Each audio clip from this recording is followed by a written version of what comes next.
আসসালামু আলাইকুম, সবাই কেমন আছেন? ভালো আছেন? আর এই যে প্রচণ্ড গরমের ভিতর আমি একটু আমড়া মাখাচ্ছিলাম। এই দেখুন শুকনা মরিচ আপনার পুড়িয়ে তারপরে এই যে লবণ দিয়ে ডলবো।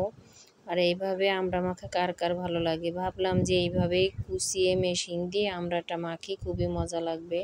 প্রচণ্ড গরম, সবাই জানতেছে যে প্রচণ্ড গরম, এই সময় টক খেলে খুবই ভালো লাগে।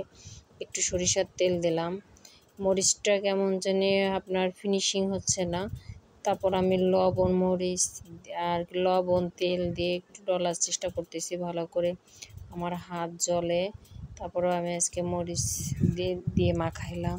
আর এইভাবে আপনার আমড়া মাখাটা খুবই ভালো লাগে। আর এই গরমের তো টক খেলে খুবই ভালো লাগবে, বিধায় আমি আমড়াটা মাখাচ্ছিলাম।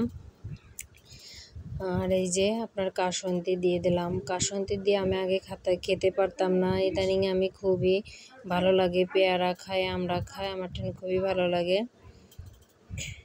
কার কার ভালো লাগে এরকম আমড়া মাখা খেতে? আমি আস্তা আমড়া খেতে পারতাম, কিন্তু আমি আপনার পরে ভাবলাম যে এইভাবে কুচিয়ে মাখিয়ে খাই, খুবই ভালো লাগবে। এই যে এখানে আমি মাখাইতেছি, আমার তো আজকে হাত জ্বলবে। আজকে হাত জ্বলা ছাড়া আর কোনো কথাই হবে না। আমার প্রচণ্ড ভর্তা করলেও হাত জ্বলে। আর এই যে দেখেন, এই যে আস্তা আমরা আমি একটু খেয়ে দেখছিলাম যে কেমন টেস্ট হয়েছে, লবণ হয়েছে কি না, ঝাল কতটুকু হয়েছে। তা সবাই বলতেছে নাকি ঝাল হয়েছে, আমার কাছে মোটেও ঝাল হয়নি। সবাই ভালো থাকবেন, আল্লাহ হাফেজ।